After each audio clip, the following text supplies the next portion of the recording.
আসসালামু আলাইকুম ওয়া রাহমাতুল্লাহি ওয়া বারাকাতুহু। আলহামদুলিল্লাহি রাব্বিল আলামিন। আসসালাতু ওয়াসসালামু আলা আশরাফিল আমবিয়াই ওয়াল মুরসালিন ওয়া আলিহি ওয়া আসহাবিহি আজমাইন। আম্মা বা'দু ফাআউযু বিল্লাহি মিনাশ শাইতানির রাজীম। বিসমিল্লাহির রহমানির রহিম। ইন্নাল্লাহা ইউহিব্বুত তাওয়াবিনা ওয়া ইউহিব্বুল মুতাতাহহিরিন। সাদাকাল্লাহু মাওলানাল আযীম। ওয়া ক্বালা রাসূলুল্লাহি সাল্লাল্লাহু আলাইহি ওয়াসাল্লাম আত-তাহুরু শাতরুল ঈমান। আলহামদুলিল্লাহ, আল্লাহ সুবহানাহু ওয়া তাআলার তৌফিকে এটি আমাদের ফিকহুত তাহারা এর উপরে চতুর্থ দার্স। আমাদের ফরজি আইন কোর্সের শাখাগত আমাল সম্পর্কিত দার্সের মধ্যে এটি একটি গুরুত্বপূর্ণ দার্স, তাহারাত সম্পর্কিত। তো তাহারাতের আলোচনায় আমরা পানি সম্পর্কে আলোচনা করেছি, পানির শ্রেণী বিভাগ, এরপর হলো পানিতে যখন অন্য কোনো প্রাণী মুখ দেয় তখন সে পানির হুকুম কি, সে ব্যাপারে আলোচনা হয়েছে। তো এই সম্পর্কিত আর কিছু জরুরি আলোচনা রয়ে গেছে, মানে পবিত্র হওয়ার আর কি কি উপকরণ আছে সে বিষয়গুলো আলোচনায় আসেনি, আমাদের কিছু বিষয় রয়ে গেছে। তো সেই ব্যাপারে আলোচনা হবে ইনশাল্লাহ।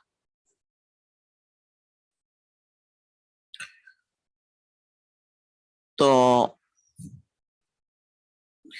পবিত্রতা হাসিলের উপকরণের মধ্যে একটা গুরুত্বপূর্ণ উপকরণ হলো মাটি।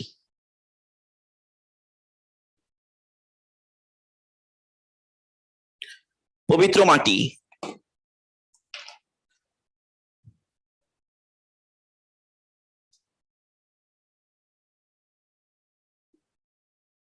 আত-তুরাব। আত-তুরাব, তুরাব মানে হচ্ছে মাটি। পানির ব্যাপারে আমরা জেনেছি যে পানির মাধ্যমে যেমন নাজাসাতে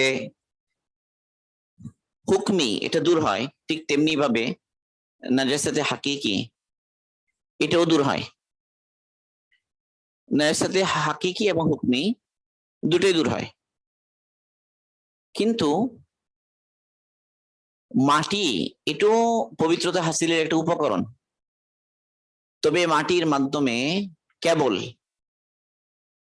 তাহারাতে হুকমি অর্জিত হয়, তাহারাতে হাকিকি যেটা অর্জিত হয় না। মানে মাটি দ্বারা তায়াম্মুমের মাধ্যমে ওযু না থাকলে, গোসল না থাকলে, যখন শরীয়ত তায়াম্মুমের অনুমতি দিয়েছে সেই ঠিক মুহূর্তে একটা নির্দিষ্ট সময়ের জন্য পবিত্রতা হাসিল হয়, ওযুর বিকল্প হিসেবে, গোসলের বিকল্প হিসেবে।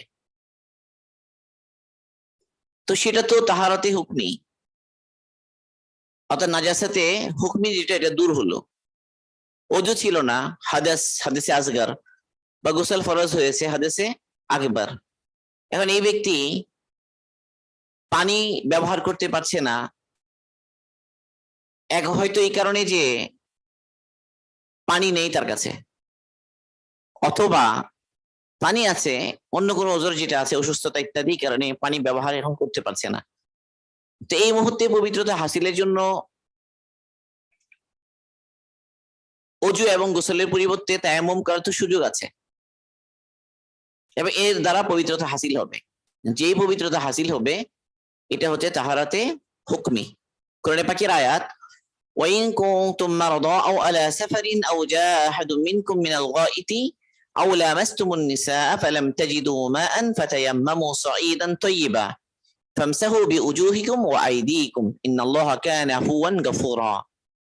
আল্লাহ পাক বলছেন, তোমরা যদি অসুস্থ হও, ওয়াইন কুনতুম মারাদা, তোমরা অসুস্থ হও, আও আলা সাফারিন অথবা মুসাফির অবস্থায় থাকো, আও জা আহাদুম মিনকুম মিনাল গায়েত, কেউ যদি জরুরত পূরণ করার জন্য যায়, মানে মলমূত্র ত্যাগ করার জন্য, আও লামাসতুমুন নিসা, বা তোমরা তোমাদের নারীদেরকে স্পর্শ করো, ফালাম তাজিদু মান, তো এই অবস্থায় তোমরা যদি পানি না পাও, ফাতায়াম্মামু সাঈদান তাইয়্যিবা, কাজেই তোমরা তায়াম্মুম করে নাও পবিত্র মাটি বা মাটি সদৃশ জিনিসের মাধ্যমে। কিভাবে করবে? ফামসাহু বিউজুহিকুম ওয়া আইদিকুম, চেহারা মুছে, তোমাদের মুখ মাসেও করো, তোমাদের হাত মাসেও করো। ইন্নাল্লাহা কানা আফুওয়ান গফুরা, আল্লাহ পাক ক্ষমাশীল। নিশ্চয়ই আল্লাহ পাক কি ক্ষমাশীল। ক্ষমাশীল মানে কি? যে পানি পাচ্ছ না, পানির পরিবর্তে মাটি ইউজ করেছো, তো আল্লাহ পাক তোমাদেরকে মাফ করে দিয়েছেন পানি বের করতে না পারাটা। মানে এটা হলো যে এই উদ্দেশ্যে যে পানি তো ব্যবহার করা দরকার ছিল, এখন এটা মাফ, তো তুমি এখন মাটি ব্যবহার করলে হবে। তাইলে এখানে যে পবিত্রতা হাসিল হলো, এটা কোনটা? তাহারাতে হুকমিয়া। তাহলে আমরা দেখলাম তোরাব দ্বারা কি হাসিল হয়? তাহারাতে হুকমিয়া, যেটা এটা হাসিল হয়। আর তাহারাতে হাকিকিয়া,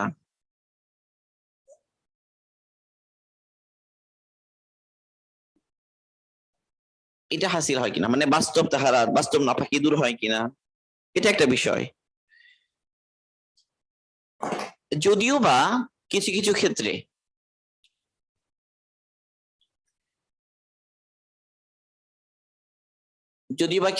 এরকম আছে যে কি করতে পারে, যে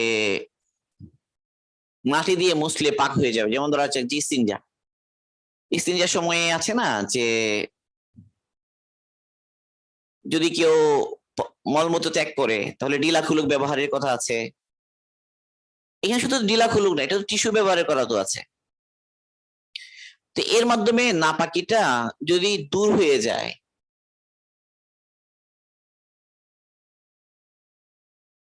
তাহলে এটা নাজাসাতের পরিমাণ কমিয়ে ফেলে, কিন্তু নাজাসাতকে পরিপূর্ণভাবে দূর করে না।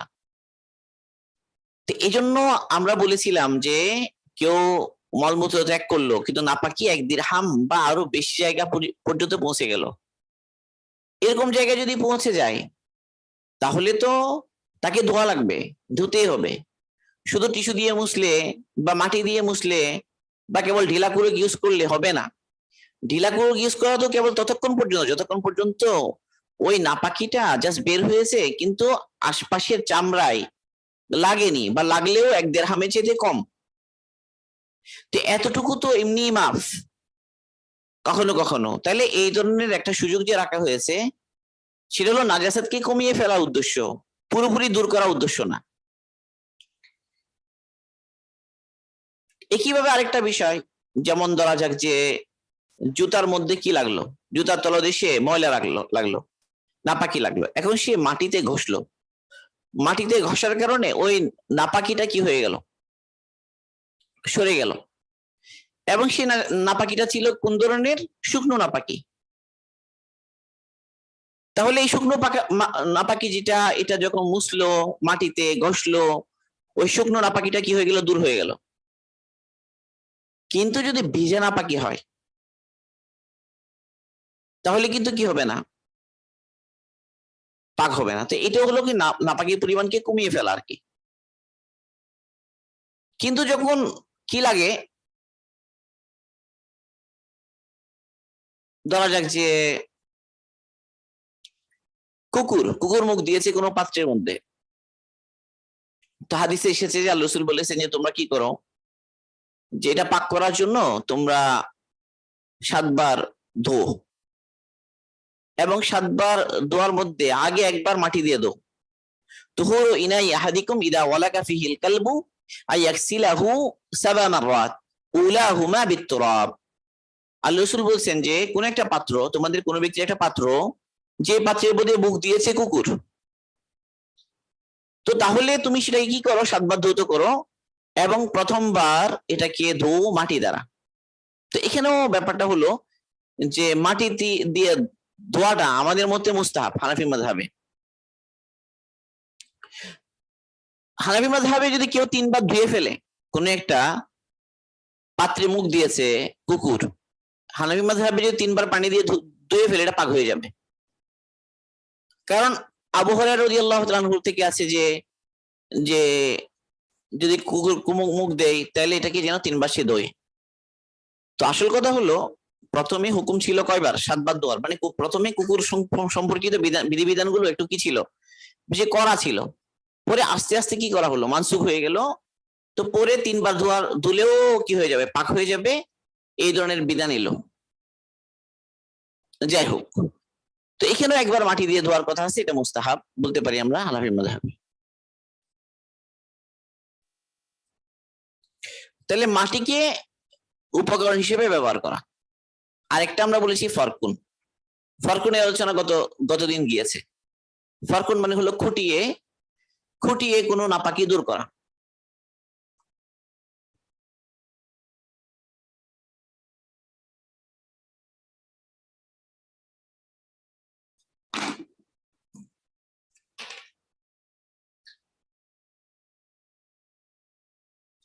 ফরকুন মানে খুঁটিয়ে নাপাকি দূর করা। তো এই ব্যাপারেও যে বর্ণনা এসেছে, আমার আয়েশা সিদ্দিকা রাদিয়াল্লাহু তাআলা আনহা, তিনি আল্লাহ রাসূলের কাপড়ে যদি কোনো শুকনো মণি থাকতো, সেটাকে আম্মাজান কি করতেন, এটাকে খুঁটিয়ে ওইটা দূর করে ফেলতেন। এটা শুকিয়ে যাওয়ার পরে মণি লেগেছে, মণি শুকিয়ে গেছে, মণি মানে বীর্য আর কি।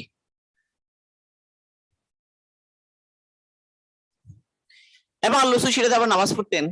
এখানে আসে যে ওয়ালাকাদ রাআইতু,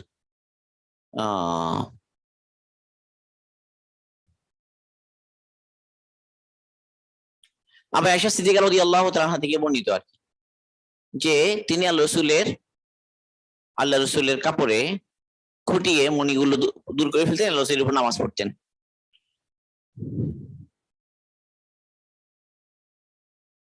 তবে যদি সেটা ভেজা হয়, ধোয়া লাগবে। ভেজা যদি হয়, এটা এটা ধোয়া লাগবে। এবং এটা হলো, আমরা বলেছিলাম যে সিজনাল ভেরিয়েশন থাকে, বিভিন্ন এরিয়ার মানুষের ভৌগোলিক মানে অবস্থানের ভিন্নতার কারণে মণি বা বীর্য কিরকম হয় না, এগুলো আমরা বলেছি। তাহলে ফরকের বিষয়টাও গতদিন আমরা আলোচনা করেছি, এটাও একটা উপকরণ পবিত্রতা হাসিলের জন্য। আরেকটা বলেছি আমরা আসলে মুছে ফেলা। মুছে ফেলা কোনগুলো, যে কঠিন কতগুলো জিনিস, যেমন আয়না, যেমন তরবারি,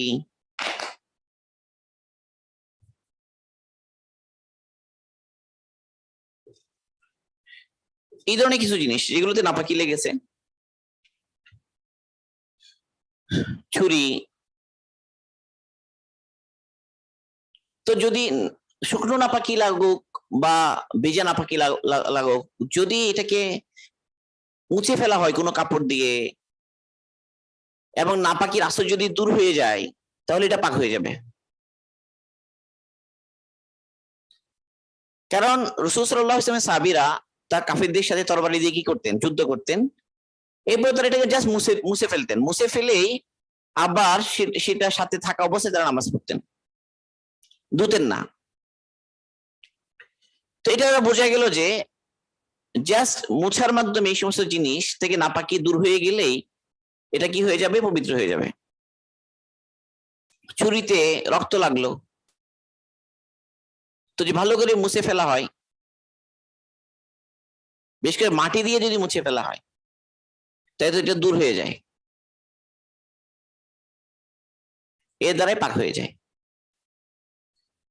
একটা হলো শুকিয়ে গেলে পাক হওয়া। শুকিয়ে গেলে কোন একটা জিনিসে শুকিয়ে গেলে পাক হয়ে যাওয়ার একটা বিষয় আছে, এটা আমরা বলি এটা মাটি। জমিতে মানে শুকিয়ে গেলে পাক হয়ে যাওয়া।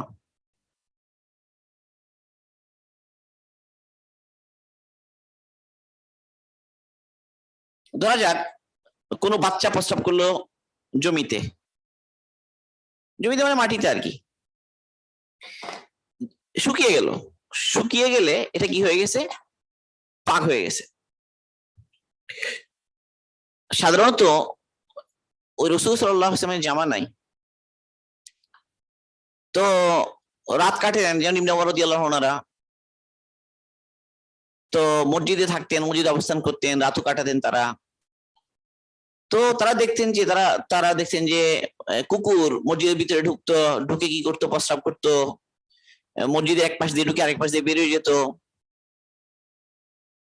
তো ওই সময়ে কোনো প্রকার পানিও ছিটানো হতো না মসজিদে, যা শুকিয়ে গেলে পাক ধরে নেওয়া হতো, শুকিয়ে গেছে পাক হয়ে গেছে। তাহলে এই যে মাটিটা পাক হয়ে গেল কিসের মাধ্যমে? যা শুকিয়ে শুকিয়ে ফেলার মাধ্যমে। তো তারা এখানে আবার কি করতেন? নামাজ পড়তেন।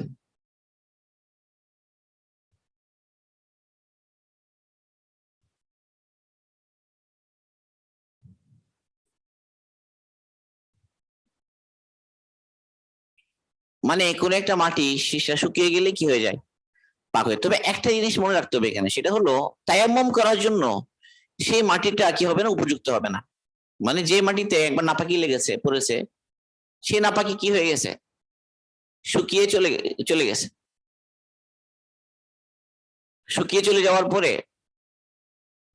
এখন পাক হয়ে গেছে। কিন্তু এই মাটি, এখান থেকে মাটি নিয়ে বা এই মাটিতে তায়াম্মুম করলে হবে না।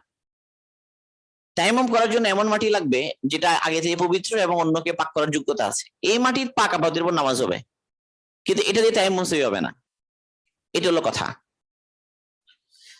আরেকটা হলো যে ইস্তিহালা। ইস্তিহালা এটা একটা শব্দ, এটা আমরা একটু জেনে নিই। ইস্তিহালা মানে হলো যে একটা জিনিস নাপাক ছিল, পরে কোনো কেমিক্যাল এর সাথে মিশ্রিত হয়ে বা অন্য কোনো ভাবে সেটা সম্পূর্ণ ভিন্ন জিনিসে পরিণত হলো, এটাকে ইস্তিহালা বলে।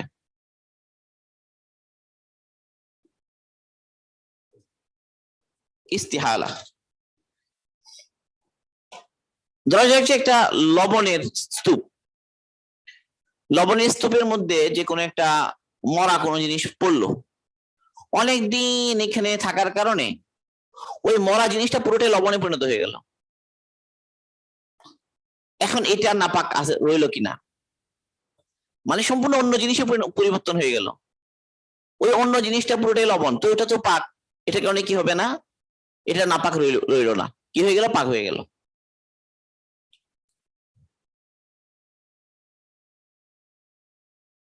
তো এটাকে বলে যে ইস্তিহালা। এক্ষেত্রে ধরা যাক যে মদ বা শরাব, এটাকে সিরকা বানানো হলো। তো শরাবকে সিরকা বানানো হলো, এটা অন্য জিনিসে পরিণত হয়ে গেল। তো সিরকা হয়ে যাওয়ার কারণে এটা কি হয়ে গেল, এখন এটা এখন না পাক না পাক হয়ে গেল।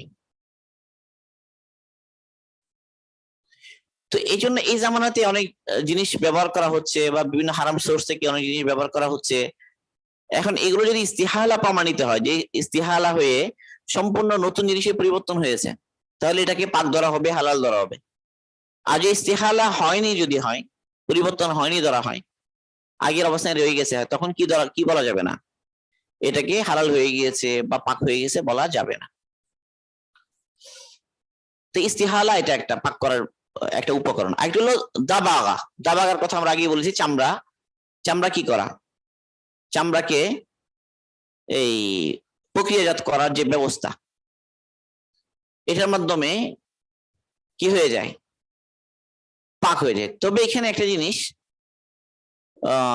এক হলো শূকরের চামড়া, তারপর হলো মানুষের চামড়া। শূকরের চামড়া হবে না। আর মানুষ সম্মানের কারণে, মানুষের ইজ্জত এবং সম্মানের কারণে, তো মানুষেরটাও কি ব্যতিক্রম আর কি, এটা তো ব্যবহার করাও যাবে যায় না। বাকি খিনজির যেটা, এটা পুরোটাই নাপাক এবং হারাম।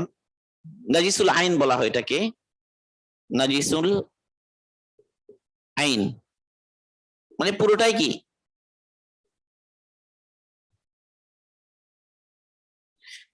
নাজিসুল আইন বলা হয়, যে এটা কি হয় না, এটা কোনোভাবেই কি হয় না, পাকও হয় না এবং হালালও হয় না।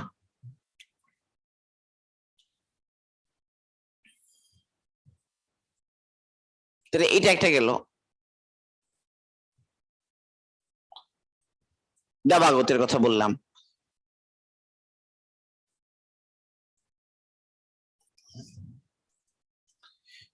এতটুকুর পরে এখন আমাদের আসবে যে মানে পবিত্রতার প্রকারভেদ, মানে নাপাকির প্রকারভেদ। নাপাকি বিভিন্ন ধরনের আছে, সে নাপাকি গুলো কি কি, কোন কোন জিনিসকে আমরা নাপাক বলি। এখন এতক্ষণ আলোচনা হলো যে নাপাকি থেকে পাক করার জন্য উপকরণ কি, পবিত্রতার উপকরণ, সেগুলো আমরা বললাম, বা পবিত্রতা হাসিলের জন্য করণীয় সেটা আমরা বললাম। আমরা অনেকগুলো বললাম, বিষয় বললাম। 1 নম্বর বললাম যে আমরা পানি, পানি দিয়ে ধোয়া। তারপর বললাম যে আমরা মাটি, মাটির ব্যবহার। এবার আমরা বললাম যে ফরকুন বা খুঁটিয়ে ইয়া করা। এরপরে মাসা, মাসা বললাম মুছে ফেলা। এরপরে আমরা বললাম যে দাবাগা। এবার আমরা বললাম যে শুকিয়ে যাওয়া। এবার আমরা বললাম যে ইস্তিহালা।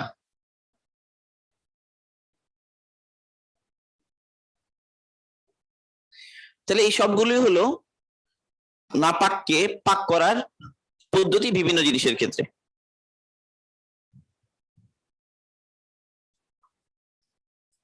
এটার পরে আমাদের জন্য আলোচনা জরুরি বিষয় হলো যে নাপাকি কোনগুলো, কোন কোন জিনিস নাপাক, কি কি জিনিস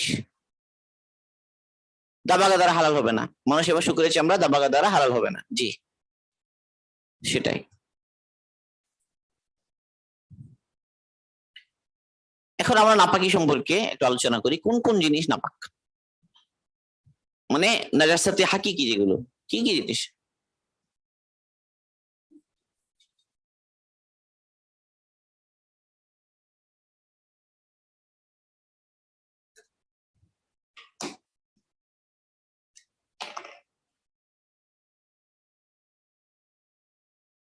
তো মানুষের শরীর থেকে বের হয় যা,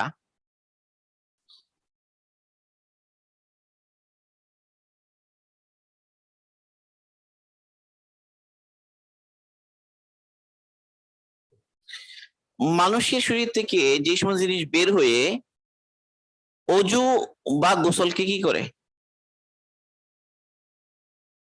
ওয়াজিব করে। এরকম প্রত্যেকটা জিনিস হলো নাপাক।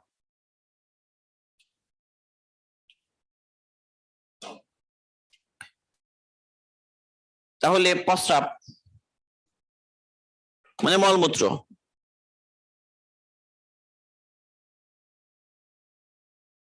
এরপর হলো মনি বা বীর্য। এবার আরেকটা জিনিস হচ্ছে মাজি, একটা ওয়াদি। এগুলো কি আমি বলছি,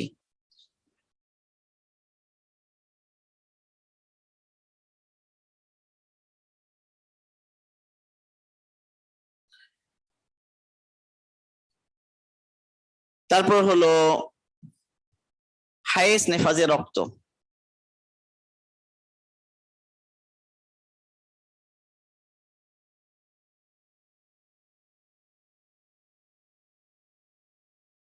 অ্যাকচুয়ালি ইস্তিহাজা রক্ত।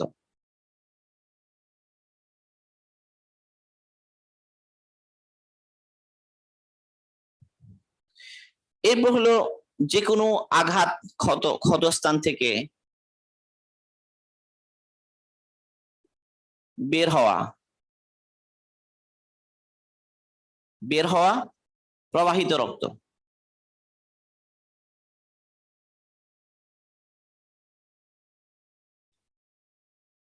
এরপর হলো রক্ত মিশ্রিত পুঁজ,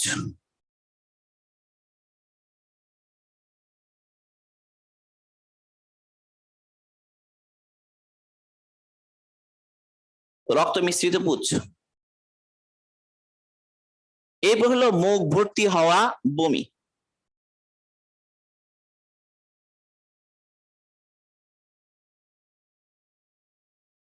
যে বমিটা মুখ ভর্তি হয়ে এসেছে সেটাও কি হবে, নাপাক হবে।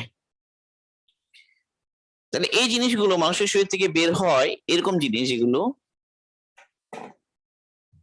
1 নাম্বার বললাম যে প্রস্রাব, এরপর একটা হলো মানুষের মল বা পায়খানা। এবার আমি 3টা জিনিস বললাম, মনি, মজি, ওয়াদি। এই 3টা জিনিস একটু বুঝতে হবে, এই 3টা কি জিনিস।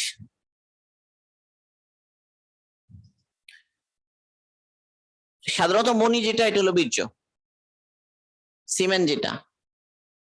আর মজি হলো যে এই যৌন উত্তেজনার কারণে যে পাতলা পানি বের হয় উত্তেজনার শুরুতে, এটা হলো মজি। এটা কিন্তু মনি না, দুইটার হুকুম ভিন্ন ভিন্ন।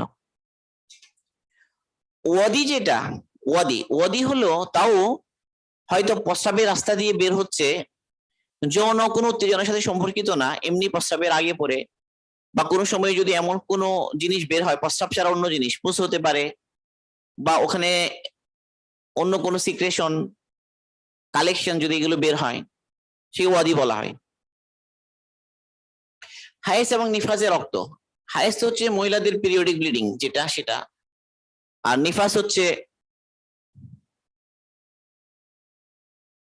হচ্ছে যে বাচ্চা ডেলিভারির পরে 40 দিন মতো প্রায় সময়, এই সময় একটা ব্লিডিং হতে থাকে মহিলাদের, এটা নিফাস। এই রক্তটাও নাপাক।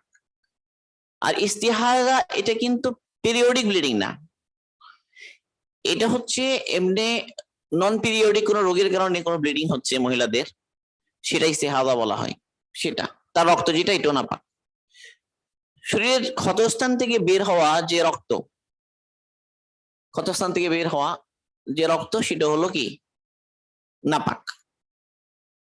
এই সমস্ত বিষয় আমাদের আলোচনায় আসছে, তো এগুলো আমাদের পাক পবিত্র সম্পর্কে জানা থাকা দরকার হিসেবে আমরা বলছি।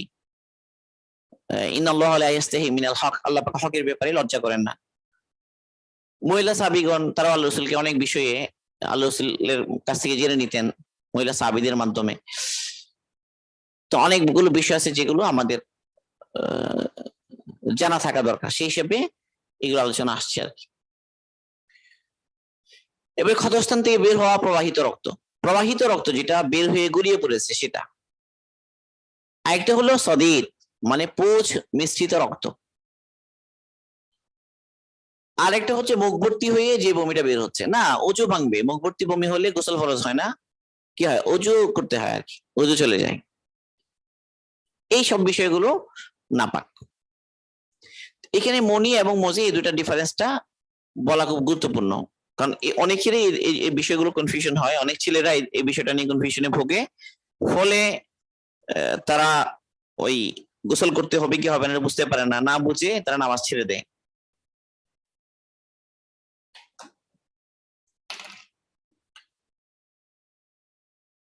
মনি এবং মজি এই দুই জিনিসের পার্থক্য।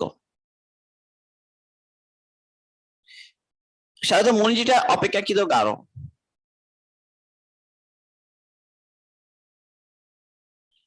আর এটা হলো পাতলা।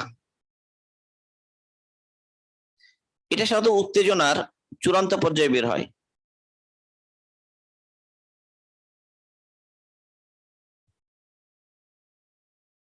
এটা সাধারণত প্রাথমিক পর্যায়ে বের হয়।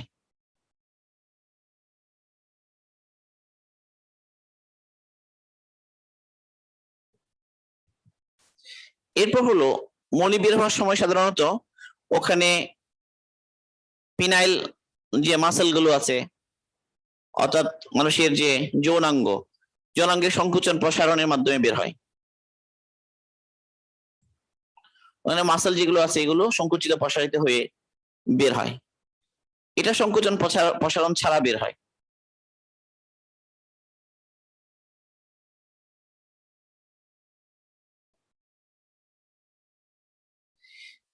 এরপর হলো যদি মনি বের হয়ে যায় তাহলে উত্তেজনা কি হয়ে যায়, হ্রাস পায়, কমে যায়। কিন্তু মজি বের হওয়ার কারণে উত্তেজনা কমে না, উত্তেজনা বাকি থাকে। তাহলে এই বিষয়গুলো যদি আমাদের জানা থাকে তাহলে আমরা বুঝবো কোনটা মনি এবং কোনটা মজি। সোজা কথা, মনি যদি বের হয় উত্তেজনার সাথে তাহলে তো গোসল ফরজ হবে, গোসল করা ছাড়া সে কেবল অজু করে নামাজ পড়লে নামাজ হবে না। কিন্তু যদি মজি বের হয় তাহলে যার শরীরে লাগলে ধুয়ে ফেলতে হবে, কাপড়ে লাগলে ধুয়ে ফেলতে হবে, জাস্ট অজু করে সে নামাজ পড়তে পারবে। অনেক ছেলেদেরকে যদি নামাজের জন্য ডাকা হয়, যদি তুমি আসো নামাজ পড়ছি, বলে আমার শরীর পাক নাই, কাপড় পাক নাই, সে মনে করেছে কি মজি বের হয়েছে, এটাকে হয়তো মনে করেছে গোসল ফরজ হয়ে গেছে মনে করেছে, এই জন্য সে নামাজ পড়ছে না। এটার কারণে কি হয় না, গোসল ফরজ হয় না, জাস্ট যেখানে যেখানে লেগেছে এগুলো একটু ধুয়ে ওযু করলেই নামাজ পড়তে পারবে। এই জিনিসটা একটু বিস্তারিত বললাম, কারণ এই বিষয়গুলো বিস্তারিত জানা জরুরি। না জানলে অনেক সময় নামাজই মিস করে অনেকে না জানার কারণে। ইন্নাল্লাহা লা ইয়াস্তাহি মিনাল হক, আল্লাহ পাক হকের ব্যাপারে লজ্জা করেন না। এই জন্য এই সমস্ত বিষয়গুলো জানতেই হবে আমাদের। মহিলা সাহাবী রাদিয়াল্লাহু আনহুদের মধ্যে ইলমের এত আগ্রহ ছিল এবং অনেক বিব্রতকর বিষয়গুলো তারা জেনে নিতেন, মানে তাদের মধ্যে এত বেশি ইলমের জন্য আগ্রহ ছিল। এবার আরেকটা বললাম যে ওয়াদিটা হলো যে এই ধরনের কোন সিক্রেশন যেটা প্রস্রাবের রাস্তা দিয়ে বের হবে, কিন্তু সেটা কি না, সে উত্তেজনার সাথে কোনো সম্পর্ক নেই, যৌন উত্তেজনার সাথে কোনো সম্পর্ক নাই।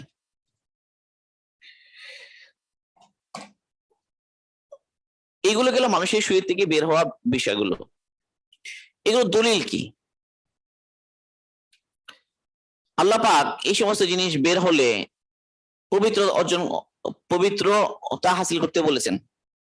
আল্লাহ পাক বলেছেন যে ওযু এবং তায়াম্মুমের পরে, মা ইউরিদুল্লাহু লিয়াজআলা আলাইকুম মিন হারাজ ওয়ালাকিন ইউরিদু লিইউতাহহিরাকুম। আল্লাহ সুবহানাহু ওয়া তাআলা তোমাদেরকে পেরেশানিতে ফেলতে চান না, বরং আল্লাহ পাক তোমাদেরকে পাক করতে চান। জানাবাতের গোসলের ব্যাপারে আল্লাহ পাক বলেছেন, ওয়াইন কুনতুম জুনুবান ফাত্তাহহারু, ওয়াইন কুনতুম জুনুবান ফাত্তাহহারু।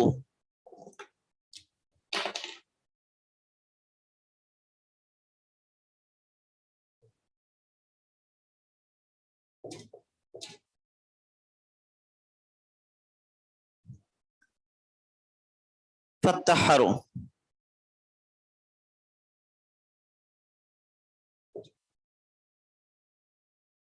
ফাত্তাহহারু মানে খুব বেশি ভালোভাবে পবিত্র হও, মানে গোসল করো। জুনুবান মানে গোসল ফরজ হওয়া অবস্থা, স্ত্রী সহবাস বা অন্য কোনো কারণে গোসল ফরজ হলে তখন তুমি গোসল করো। তাহলে বোঝা গেল যে এই ধরনের সিচুয়েশন যা বের হবে মনি, এটা দ্বারা গোসল ফরজ হবে। তারপর হলো হাইজের ব্যাপারে বলেছেন, ওয়ালা তাকরাবুহুন্না হাত্তা ইয়াতহুরুনা ফাইদা তাতাহহারুনা ফাআতুহুন্না মিন হাইসু আমারাকুমুল্লাহ।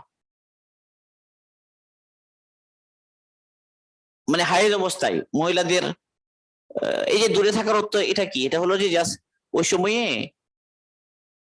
যৌন যে মিলন এটাকে হারাম করেছেন। তো এটা থেকে পবিত্র হাসিল করে বলেছেন। তাহলে হাইজের যে রক্ত এটা কি হবে? নাপাক হবে। এখান থেকে বোঝা যাচ্ছে। যত নোংরা জিনিস যেগুলো, সেগুলোর ব্যাপারে শরীয়তে কি বলেছে? এগুলোকে থেকে পাক হওয়ার কথা বলেছে। মজির ব্যাপারে আল্লাহ রাসূল বলেছেন যে ইয়াকসিরু যাকারাহু ওয়া ইয়াতাওয়াদ্দাউ। মজি যদি বের হয় তাহলে সেই জন্য তার লজ্জাস্থানকে ধুয়ে ফেলে, যৌনাঙ্গকে সে ধুয়ে ফেলে এবং ওযু করে নেয়।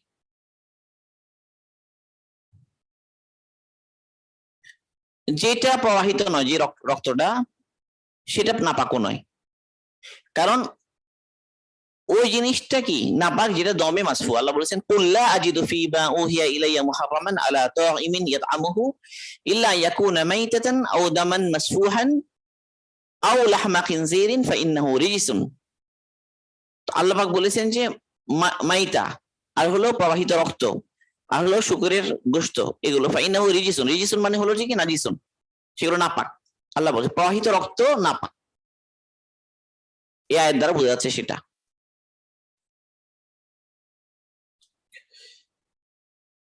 কোন একটা জানোয়ার, হালাল জানোয়ার যখন জবাই করা হয়, যে রক্তটা ফিনকি দিয়ে বের হয় শুরুতে, এগুলো নাপাক। কিন্তু জবাইয়ের সময় ফিনকি দিয়ে রক্তগুলো বের হয়ে যাওয়ার পরেও গোশতের সাথে কিছু রক্ত মিশ্রিত অবস্থায় থাকে, সেই রক্তটা নাপাকও না, হারামও না। অর্থাৎ গোশতের সাথে মিশ্রিত যে রক্ত জাস্ট হালকা ধুয়ে ফেললো, কিন্তু এই রক্ত যেটা এমনি লেগে আছে সেটা কি না, হারাম না। আর এরপরে ধরেন যে মুখভর্তি বমি যেটা মুখ ভর্তি করে যেটা হবে বমি, সেই বমিটা কিন্তু নাপাক, ওযু করতে হবে আর ওই অংশ নাপাক। কিন্তু যে মুখ ভর্তি করে না হয় তাহলে এটাকে না, ওযু ভাঙবে না এবং কি হবে না, এই এটা নাপাকও না, তবে মোহাম্মদ রহিমাহুল্লাহ এটাকেও নাপাক বলেছেন।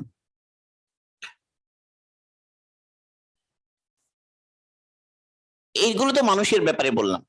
মানুষ ছাড়া অন্য প্রাণী যেগুলো, যেমন ধরা যাক যে ভিন্ন ধরনের প্রাণী, বেশ করে চতুষ্পদ জন্তু যেগুলো, তো চতুষ্পদ জন্তুর যে মল মূত্র রক্ত, তো এই সবগুলোর মধ্যেও কি আছে, ওই নাপাকির বিষয়টা আছে।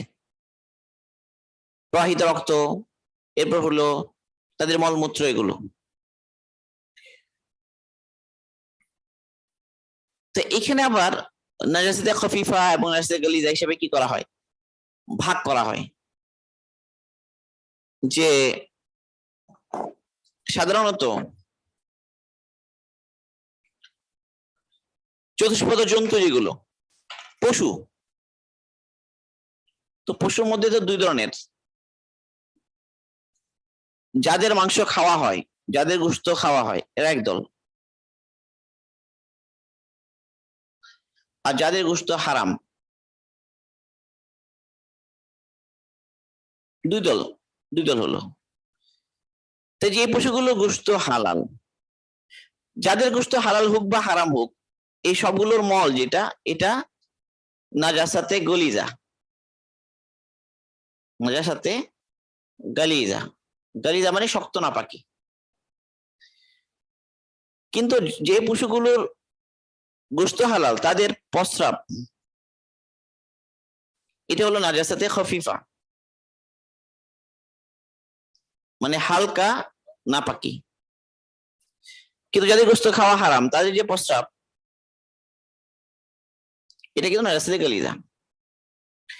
যাদের গোশত হালাল, তাদের লালা এবং ঘাম, লালা এবং ঘাম এগুলো হচ্ছে পাক।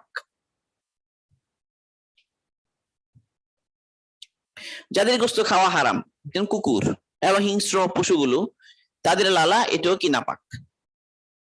শুকর এটা তো নাপাকই, এটা তো আর বলা লাগছে না। এই হলো জানোয়ারের ব্যাপারে। এবার পাখিদের ব্যাপারে,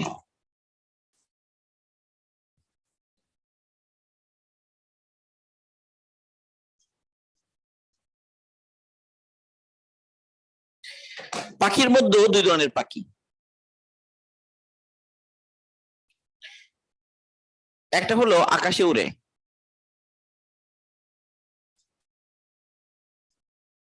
এটা আকাশে উড়ে না।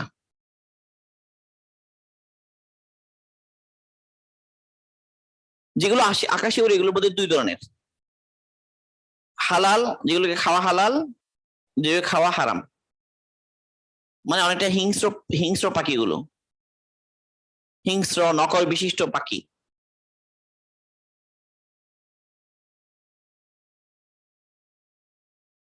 আর আকাশে উড়ে না হাঁস মুরগি।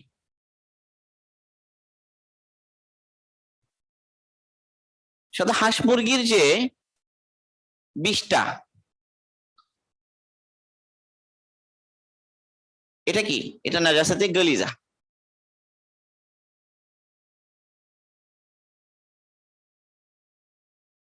মানে শক্ত না পাখি।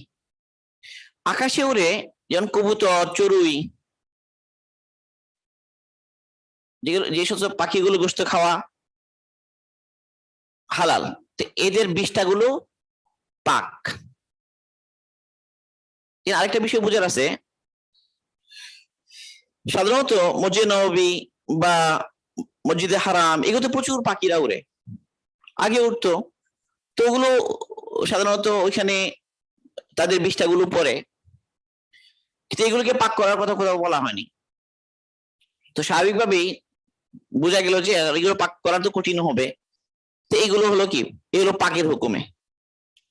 তবে হিংস্র পাখি যেগুলো, হিংস্র পাখি যেমন চিল, তারপর হলো বাজ পাখি, বাজ পাখি, তো এগুলোর যে বিষটা, এগুলো হবে নাজাসাতে খফিফা।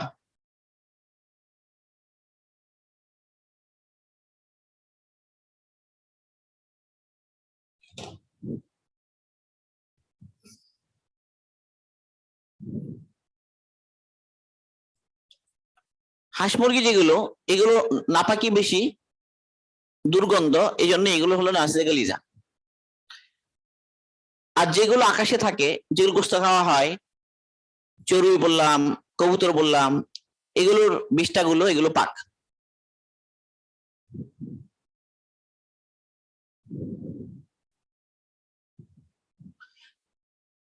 আর যেগুলো বললাম যে গোস্ত খাওয়া হয় না, বাজ পাখি, চিল, এগুলোর যে বিষ্ঠা যেগুলো, এগুলো আসছে খফিফা। নাসিয়া খফিফা এবং গালিজার মধ্যে পার্থক্য আছে। আমরা এগুলোর পাক কতটুকু হলে মানে কি বলে যে মাপ আছে,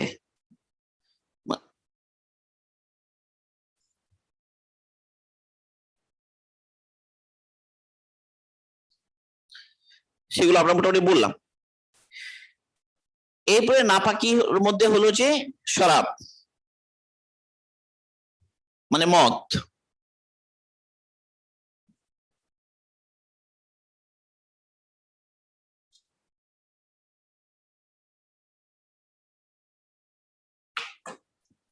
মদ বা শরাব।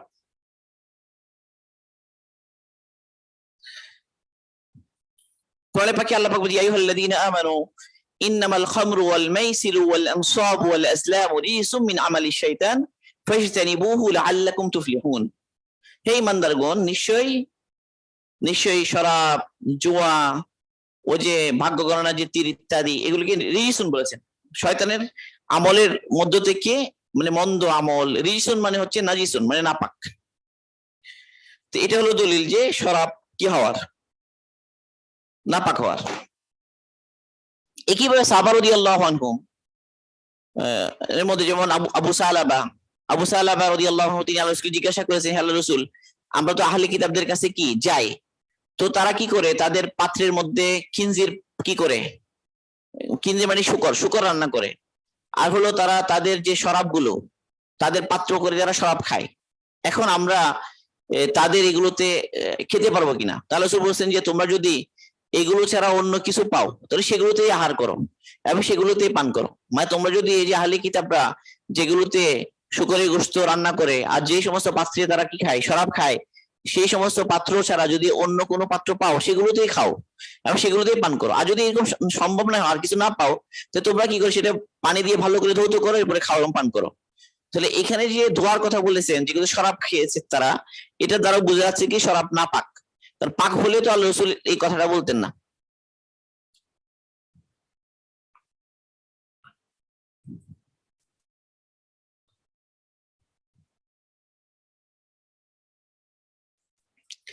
এখন শরাব যে নাপাক, এর কোনটা? তো ওলামাগণ একমত যে যেটা ধরা যায় যে আঙ্গুর, আঙ্গুর থেকে উৎপন্ন শরাব, আঙ্গুর থেকে যে শরাবটা উৎপন্ন হয়, মানে বিভিন্ন সোর্স থেকে তারা আগে শরাব বানাতো, তো আঙ্গুর থেকে যদি তারা বানায়,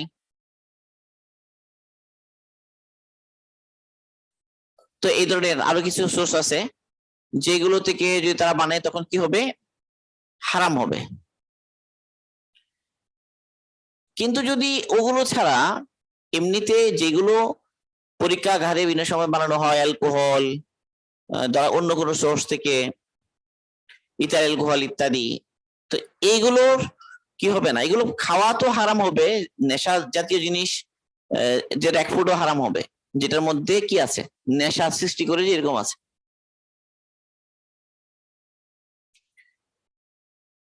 তাহলে আঙ্গুর, খেজুর ইত্যাদি সোর্স থেকে যেগুলো বানানো হয়, সেগুলো নাপাকও হারামও। তবে কিছু বিষয় যেগুলো বললাম যে অন্য কোনো সোর্স থেকে যেগুলো বানানো হয়, যেগুলো নেশা জাতীয় জিনিস, তো সেগুলো পান করা হারাম। তবে কেউ কেউ সেগুলোকে নাজাসাতে খফিফা বলেছেন, মানে এগুলো খুব বেশি পরিমাণ ব্যবহার করে মানুষ আজকাল, যে স্যানিটাইজারের মধ্যে আছে, বিভিন্ন জায়গায় আছে সেগুলো, স্পিড, ঠিক আছে না, এবং সৌন্দর্য পারপাসে এগুলো বিভিন্ন জিনিসের মধ্যে, রং টং এর মধ্যে লাগানো হয় বিভিন্ন জায়গায়। তারপরে স্প্রে জাতীয় জিনিস যেগুলো সেগুলোর মধ্যে থাকে, স্যান্ড ইত্যাদিতে। তো এগুলোকে তারা কি করেছেন, যেহেতু এত বেশি পরিমাণ ব্যবহার করা হয়, তো এগুলো তারা পাক বলেছেন আর কি, এগুলো তারা পাক বলেছেন। তাহলে আপাতত আলোচনা এতটুকুই থাকুক।